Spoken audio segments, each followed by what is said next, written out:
This is the aftermath of heavy downpours in Somalia's southwestern town of Baidoa during the last 72 hours.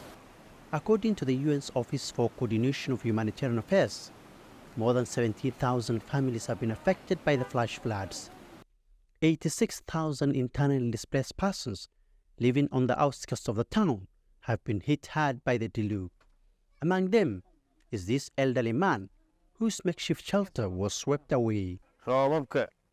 The flooding caught us off guard. It destroyed the latrines. We don't have proper shelter and have no tents. We don't have food and clean water as well. There are sick people, the elderly and children. His neighbor, Zainabu Muhammad, is appealing for assistance. We are appealing for urgent help to survive. Our belongings and latrines were swept away by the water, and the rains just started now. Therefore, we are calling for quick help.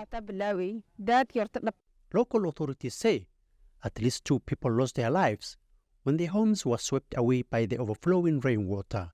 We have records of 2 people who lost their lives after the floods swept away their homes following 12 hours of continued raining, and we predict this weather will continue in the next coming weeks. And as the local administration, we are currently trying our best to divert water from residential areas, especially from shelters for the internally displaced. Somali authorities continue to predict heavy rains in the coming days in various parts of the country. Officials have urged citizens to follow guidelines given by the National Early Warning Center. If these torrential rains continue, it might worsen the situation, causing more damage, including loss of lives and property. And as we know, we are a country that is recovering from difficult situations, with weak institutions to deal with situations like El Nino and drought. Therefore, we are urging the public to take seriously the warnings issued by the National Disaster Management Agency.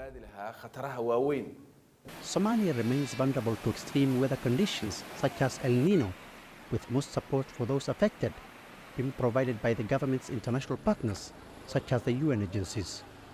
Hamid Kahi, CGTN, Somalia.